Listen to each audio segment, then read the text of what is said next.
So it is January 15th, 2024. Jordan Love just knocked off the Cowboys in his first ever career playoff start.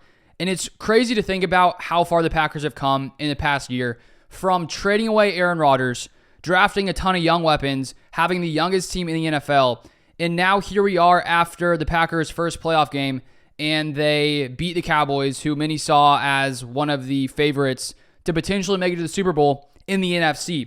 And so to see what Brian Gutekunst, Packers GM, has been able to do, the way he's built this team, the way that everything is working incredibly smoothly on both offense and defense this past game against the Cowboys, the Packers are way ahead of schedule. Because if you would have said that Jordan Love had a great season in 2023, the Packers barely missed the playoffs, but you can tell that Jordan Love is the guy, most of us would say that's a successful season. And so when the Packers beat the Bears at home and they make it to the playoffs, all of us were like, well, this is awesome. We actually made the playoffs in Jordan Love's first season.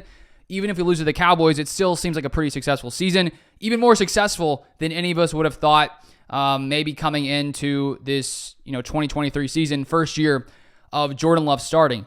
And now to be at that next phase where not only is Jordan Love a good quarterback, he proved that, not only have the Packers made the playoffs, the Packers beat the Cowboys, and it wasn't just a close game. I think it'd be one thing if it was a close game. It would still be a massive achievement for this young Packers team.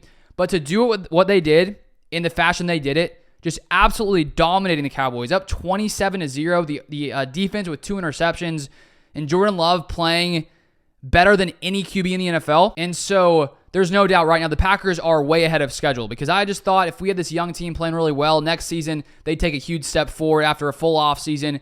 But they've really moved way quicker than I thought they were going to, in the way that these young receivers, young tight ends have really developed and grown throughout the entire season. And I think you just have to give lots of props to GM Brian Gutekunst for his willingness to depart with or his willingness to move on from lots of veterans like a Lazard, like a Cobb, Robert Tonyan, Mercedes Lewis. Because there were times early in the year when you're looking at the tight ends not really doing too much, thinking maybe they should have kept maybe one of those guys. But Gutekunst wanted to move on so that these young guys could get a ton of snaps in their first season, so that way they would develop much quicker. And now it's panning out at exactly the right time.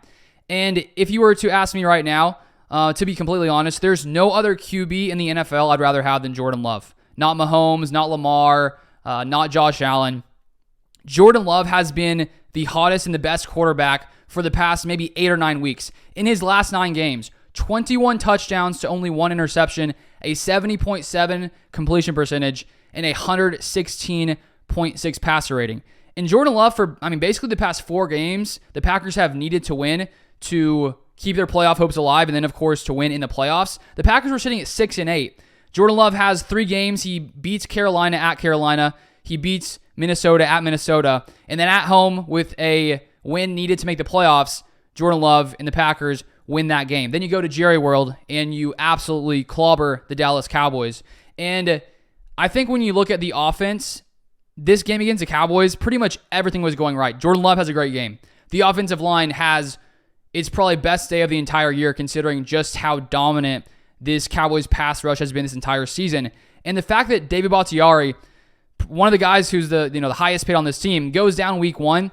Rasheed Walker, a 7th rounder, comes in and slowly develops. And yesterday, he allowed 0 pressures throughout the entire game at left tackle for the Packers, a 7th rounder. Then you move to the receivers, and you have a plethora of options that, depending on the game, come through. You have Watson, you got Reed, you got Dobbs, you got Wicks. You have so many of these talented players who, at any moment, one guy can have a big day. A few weeks back, it was, Jaden Reed. A few weeks before that, it was Christian Watson. And then in this game, Romeo Dobbs has one of his best days of his career with 6 receptions, over 150 receiving yards. And it didn't even matter that Watson and Jaden Reed didn't really produce much whatsoever. And that's, I think, the beauty of the amount of talent the Packers have at wide receiver. And, the fact that Brian Gutekunst in this past draft, after drafting Christian Watson in the 2nd round and Romeo Dobbs in the 4th round a year prior, he comes in and continues to load up on receivers. Jaden Reed in the 2nd round. He drafts Dontavian Wicks in the 5th round, who does not look like a 5th rounder. He looks better than some 1st round wide receiver picks. And then on top of that, you throw in the tight ends in Luke Musgrave and Tucker Kraft. And the crazy thing, too, is that this year the Packers had the cheapest receiver room in the entire NFL, and they're doing what they did, what they've been doing all season long, just purely, more so to the end of the season, dominating these teams. The Cowboys have a very, very good defense, and I think we're seeing that the Packers and the amount of options they have for Jordan Love, it's just too much for defenses to handle, because you may be able to shut down a couple guys like Watson, Jaden Reed, but then Dobbs has a big day and Wicks has some nice plays. And Jordan Love mentioned it yesterday in his post-game interview that because of the amount of receivers and the talent the Packers have, there are matchup problems every single game for the defense. And so the fact that these are all young players, and if you look at next season, the Packers will still have the 29th ranked wide receiver room when it comes to how much money the Packers are paying them at $8.2 million. You have Christian Watson and Romeo Dobbs on a rookie contract for another 2 years. You got Jaden Reed, Dontavian Wicks on a rookie contract for 3 more years. You got Tucker Kraft and Luke Musgrave on a rookie contract for about 3 more years. And this is just the beginning for this young Packers team. And Brian Gutekunst has built a juggernaut on offense. Then you got Aaron Jones coming into this game, playing out of his mind. He plays better than he ever does in Dallas at Cowboys Stadium. And then you have Matt LaFleur, who you also need to touch on, who is just scheming guys wide open. There were so many moments where their receivers, tight ends, wide open, like no one in sight.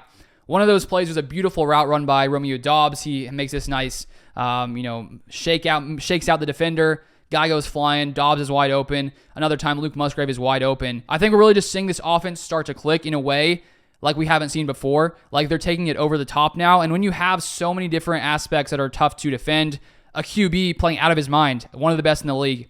An offensive line playing as one of the best in the league. A receiver unit that now looks like one of the best, youngest, speediest, most talented rooms in the league. You got Aaron Jones playing at a top tier level, and you have Matt LaFleur calling, a crazy game in a good way. The Packers offense is tough to stop. And so to think that this is the first year of all this is the first year, the first season under Jordan Love as a starter in Green Bay. The future is incredibly bright. And the fact that we're getting to witness the Packers find success in the playoffs in this first season is just a sign that Brian Gutekunst knows what he's doing, and this Packers team is one of the most dangerous teams in the NFL. But that is all I have for this video. If you want more Packers content, feel free to subscribe down below, and I'll see you guys next time.